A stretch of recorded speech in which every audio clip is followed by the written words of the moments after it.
Good morning বন্ধুরা, শুভ সকাল। তোমরা কেমন আছো? আশা করি ভালোই আছো। আমি ভালো আছি। তো চলো আজকের ব্লগটা দেখতে থাকো। আশা করি আজকের ব্লগটা বেশ ভালোই লাগবে। আজকে মঙ্গলবার, আবার একটা নতুন ব্লগ নিয়ে হাজির হয়ে গেছি তোমাদের সামনে। তো আজকে তো হনুমান জয়ন্তী, বেশ দিনটাও ভালো, আজকে মঙ্গলবারও পড়েছে, বেশ ভালোই হলো। তো যাই হোক, হনুমান জয়ন্তীর অনেক অনেক প্রীতি ও শুভেচ্ছা তোমাদের সবাইকে। তো বন্ধুরা, সকাল সকাল ফুল তুলতে চলে এসেছি। দেখতেই তো পারছো, এটা হচ্ছে টগর গাছ। তো টগর গাছে না সাদা হয়ে একদম ফুল ফুটে থাকে, বুঝলে তো, ভর্তি করি আর সাদা হয়ে থাকে। এত সুন্দর যে লাগে সকালবেলা, এই দৃশ্যটা দেখে খুব সুন্দর লাগে। আর আমাদের জানলা দিয়েই দেখা যায়। তোমাদের তো দেখিয়েছি, এর আগেও ব্লগেও দেখিয়েছি যে টগর গাছটা এত সুন্দর, আমাদের জানলা দিয়ে দেখা যায় যে টগর ফুল ভর্তি ফুটে আছে। তো টগর ফুলগুলো তুলে নিয়ে, এটা পাশের বাড়ির গাছ, দেখে তো বুঝতেই পারছো, দেওয়ালটা উঠানো আছে যেহেতু। তো সেহেতু হচ্ছে মানে ওরাই আর কি বলেছে যে এখান থেকে ফুলও নিতে পারো, জলও দিও আর ফুলও নিও। এই গরমে আমাদেরই নাজেহাল অবস্থা। আমরা তো ঘরে থাকি, তাই আমরা ইস কি গরম আর কি বলছি। যারা বাইরে রোজ দিন আর কি কাজ করছে, ছোট ছোট ছেলে মেয়েদের রোজগার না করলে হবেই না, তাদের খাওয়া, তারপর পড়াশোনার ভারও আর কি নিতে হচ্ছে। তো তাদের জন্য সত্যি আমার শতকোটি প্রণাম বলতে পারো, যে তাদের তো রোজগার করতেই হবে।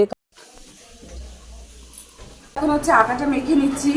আজকে সকালে রুটি খাবো, কয়েকদিন তো ভাত খেলাম, কালকেও ভাত খেয়েছি। গরম না, এখন গরমে হচ্ছে মানে মানে রুটি খাওয়াই যায় না। তো আজকে ভাবলাম যে না, রুটি খাই। ভাত প্রতিদিন খাওয়া তো ঠিক না, ওর জন্য রুটি আর কি খাবো।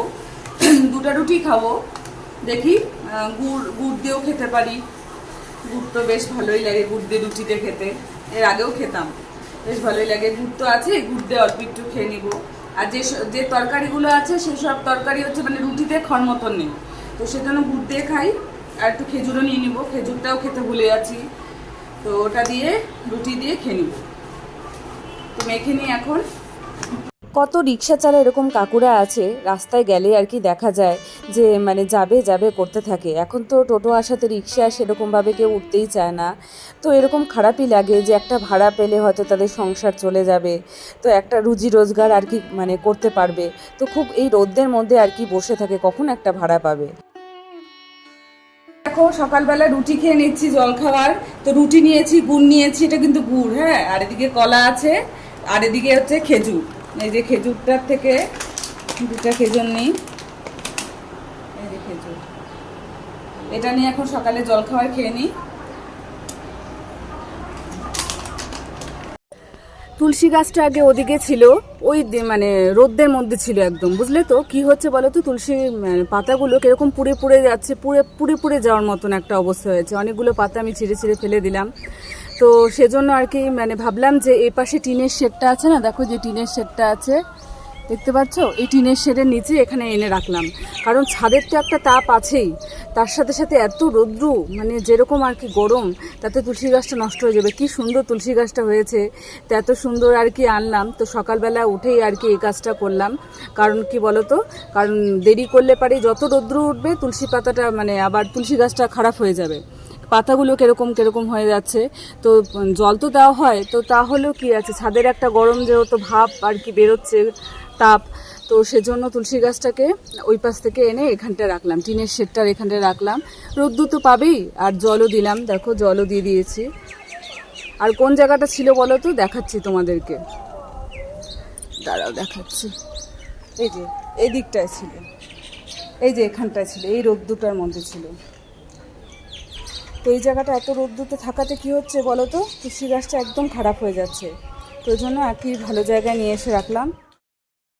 যেসব কাকুরা রিক্সা চালায় বলো, আরও অনেক রকমেরই আছে, তারা ফুচকা বিক্রি করে এই রোদ্দের মধ্যে দাঁড়িয়ে। স্কুলের বাইরে আমরা ছোটোবেলায় আগে ফুচকা যখন খেতাম, বা ঝালমুড়ি বলো, এরা মানে এগুলো আর কি কাকুরা আর কি মানে স্কুল ছুটি হওয়ার আগের থেকেই, অনেকক্ষণ আগের থেকে এসে বসে থাকতো, কখন আর কি স্কুল ছুটি হবে। তারপরে আর কি আমরা মানে স্কুল ছুটি হওয়ার পর একটু মানে ফুচকা বলো, ঝালমুড়ি বলো, পেপসি বলো, গরমের দিনে এগুলো খাবো। তো তার জন্য আর কি ঘন্টার পর ঘন্টা আর কি বাইরে দাঁড়িয়ে থাকে, কখন একটু রোজগার হবে, কখন আর কি সংসারটা সুন্দরভাবে ছেলে মেয়েদের মানুষ করতে পারবে, সুন্দরভাবে আর কি রোজগার করে ছেলে মেয়েদের খাওয়াতে পারবে। শুধু রোজগার করে তো পড়াশোনা চালানো না, খাওয়ানোটাও আর কি তাদের কাছে অনেক বড় ব্যাপারই।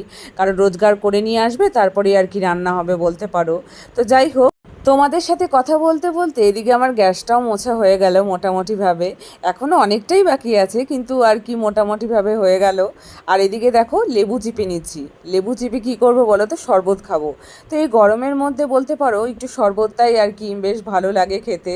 তো গরম জল দিয়ে একদমই ভালো লাগে না, বললামই তো তোমাদের, একটু ঠান্ডা জল গরম জল আর কি মিক্স করে নিই আমি।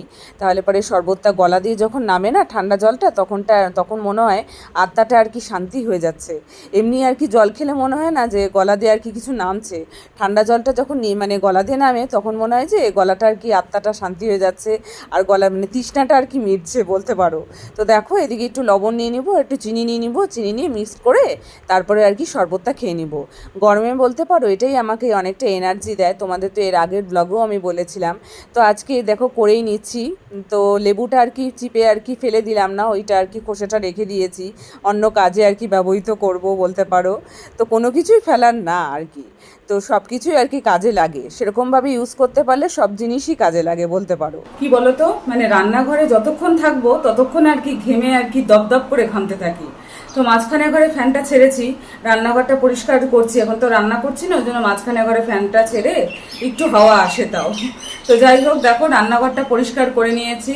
এদিকে তো পরে ভাত হবে, এখানে অনেকগুলো ভাত আছে, এই যে অনেকগুলো ভাত আছে, এক হাত দিয়ে না মানে নাড়ানো যায় না, হাত করে পড়ে যেতে পারে। আর এদিকে সেদিনকার মতনই ছোলা ভেজানো আছে। আজকে দেখি যদি পারি তাহলে তোমাদের সাথে শেয়ার করবো কিরকম করে আর কি মিশাল বানানো হয়, মিশাল বা ছোলা মশলা বানানো হয়। তো যদি পারি তাহলে পরে শেয়ার করব তোমাদের সাথে। তো এখানে অল্প আছে, শেষ হয়ে গেছে, এই ছোলাটা আর কি শেষ হয়ে গেছে, এগুলোকে কাবলি ছোলাই তো বলে। যাই হোক, তো দেখো এদিকে রান্নাঘর পরিষ্কার করে নিয়েছি। কালকে গাছটাকে না সুন্দর করে পরিষ্কার করেছি, দেখো কি সুন্দর লাগছে পাতাগুলো আজকে। আসলে রান্নাঘরে যেহেতু থাকে তেল কাজটা তো ছেটেই, গাছের মধ্যেও ছেটে রান্না করলে, তো সেজন্য পাতাগুলো দেখো আজকে কতটা ফ্রেশ লাগছে। পাতাগুলো ফ্রেশ থাকলে না দেখতে কি সুন্দর লাগে। তো কালকে এটা পরিষ্কার করেছি, কালকে উপরে উঠে এইসব পরিষ্কার করেছি, দেখো ওর জন্যই চকচকা লাগছে দেখতে। এই দেখো এই পাশটা পুরোটাই স্টাইলস যেগুলো আছে ওগুলোই পরিষ্কার করেছি। তো যাই হোক এদিকেও দেখো সিঙ্ক পরিষ্কার করে নিয়েছি। আর ইন্ডাকশন এখানে ছিল, ইন্ডাকশনটা উঠিয়ে দেওয়া হয়েছে, কারণ কি বলতো এখানে জায়গা হয় না, আর এখন লাগেও না গরম জল, যা গরম পড়ে গেছে গরম জল এখন আর লাগে না, আমার তো কোনো কালেই লাগে না। তো যাই হোক নিচটাও পরিষ্কার করে নিয়েছি। তো বন্ধুরা আজকের কি কি মেনু চলো তোমাদের সাথে শেয়ার করিনি একবার। তো এটা দেখো বাটা মাছের পাতুরি, তো বেশ ভালো লাগে, কচুর লতি দিয়ে হয়েছে। কচুর লতি তো বেশ ভালো লাগে, আমার তো খেতে খুব ভালো লাগে কচুর লতি অন্যরকম ভাজাও ভালো লাগে। আবার দেখো এটা হচ্ছে মাছের পাতুরি হয়েছে কচুর লতি দিয়ে। তো এটা হচ্ছে বাটা মাছের, আর এদিকে চাটনি, যেটা সবার প্রথমে উঠছে সেটাই তোমাদেরকে দেখাচ্ছি আগে। এটা হচ্ছে চাটনি হয়েছে। আচ্ছা এদিকে হচ্ছে মুসুর ডাল, এটা তো থাকবেই মুসুর ডাল। আর এদিকে হচ্ছে ডালিমটা কেটে নিলাম, ওই যে বললাম পরে কাটতে ইচ্ছা করে না, এনার্জি পাই না বলতে পারো, ভুলেও যাই এনার্জিও পাই না, ওই জন্য এখনই কেটে রাখলাম। আর এদিকে হচ্ছে পটল পোস্ত। তো এগুলোই আজকে রান্না হয়েছে।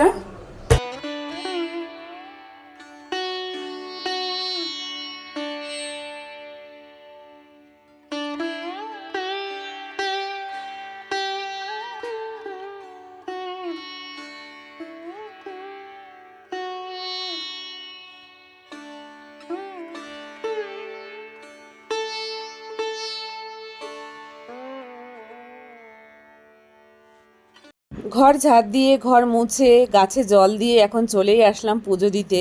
তো আমাদের তো জলের সমস্যা তোমাদেরকে বলছিলামই, এই সময়টা হয়, তো এখনও মেটেনি, ওটা আছেই।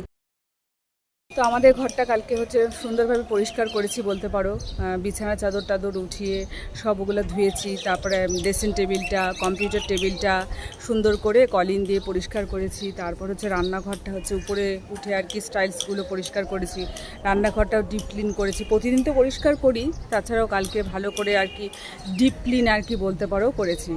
তারপর টয়লেটটা ওটা আর কি পরিষ্কার করেছি, এগুলো করতে করতে অনেকক্ষণ টাইম আর কি লেগে গেছে আমার। তো যাই হোক এখন যাই, নিচে গিয়ে খাওয়া দাওয়াটা করে নিই, আবার বিকালে তোমাদের সাথে কথা বলবো। গরমের দিনে এরকম জল খাওয়ার যদি বিকালে খাওয়া হয় বেশ পুষ্টিকরও, আবার হচ্ছে এটা ছোট বাচ্চারাও খেতে পারবে এবং মানে বয়স্করাও খেতে পারবে, মাঝে বয়সীও খেতে পারবে, বেশ ভালো লাগে খেতে। তো দেখো এটা কাবলি ছোলা আছে, আলু আছে, আলুটাকে সিদ্ধ করে নিয়েছি, কাবলি ছোলাটাকে একটু সিদ্ধ করে নিয়েছি, আগের থেকে ভেজানো ছিল। এদিকে লেবু আছে, এটা হচ্ছে বিট লবণ, এটার মধ্যে বিট লবণ আছে। এখানে হচ্ছে শসা, টমেটো, পেঁয়াজ, লঙ্কা, তারপর আদা, এগুলো আর কি কেটে নিয়েছি, যেরকম করে ডুমডুম করে কেটে নেওয়া হয় এরকম করে আর কি কেটে নিয়েছি বলতে পারো। তো এখন এটাকে কিভাবে আর কি মাখছি, তো ছোলা মাখাও বলতে পারো। তো ছোলা মাখাটাকে কি করে মাখছি সেটাই তোমাদেরকে দেখাচ্ছি। প্রথমে দেখো এই যে ছোলাটা আর আলুটাকে দিয়ে দিলাম এখানে। তারপরে হচ্ছে কি করব বলো তো, এই যে পেঁয়াজ, টমেটো, লঙ্কা, এই যে লঙ্কা, এগুলোকেও দিয়ে দিলাম।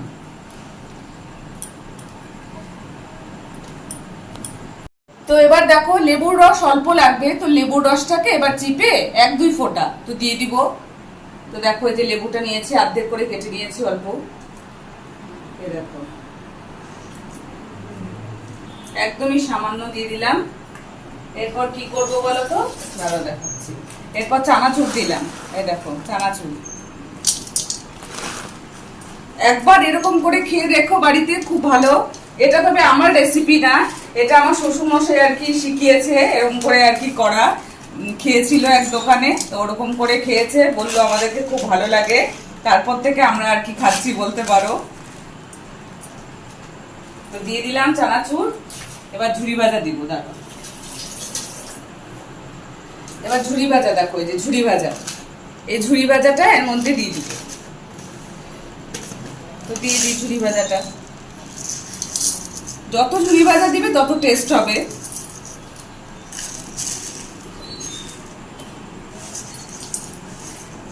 তো ওখানে দিয়ে দিলাম ঝুরি ভাজাও। এবার হচ্ছে বিট লবণ, বিট লবণ সামান্য দিব, এই যে দেখো এই যে এতটুকু বিট লবণ অল্প দিলাম। এবার এটাকে মাখতে হবে। আলুটাকে আর ছোলাটাকে একটা সিটি দিয়ে নেওয়া হয়েছে, আলুটাও সিদ্ধ আর ছোলাটাও সিদ্ধ, ভিজানো ছিল তারপরে সিদ্ধ করে নেওয়া হয়েছে। সেটা তোমাদেরকে ব্লগে দেখানো হয়নি, তো বলেই দিলাম তোমাদেরকে, আর একটু সর্ষের তেল দিয়ে দিলাম, এভাবে মেখে নিতে হবে। তো আজকের ভিডিওটা আমি এখানেই শেষ করে দিচ্ছি। ভালো লাগলে অবশ্যই লাইক, কমেন্ট, সাবস্ক্রাইব করতে ভুলো না। পাশে থেকেও বড়োদেরকে জানিয়ে অনেক অনেক প্রণাম, আর ছোটোদেরকে জানিয়ে অনেক অনেক ভালোবাসা জানিয়ে আজকের ব্লগটা আমি এখানেই শেষ করে দিচ্ছি। কালকে আবার দেখা হবে নতুন দিনে নতুন সকালে। ততক্ষণ অবধি তোমরা সুস্থ থেকো, ভালো থেকো, গুড নাইট। একটু টেস্ট করে দেখি কিরকম হলো।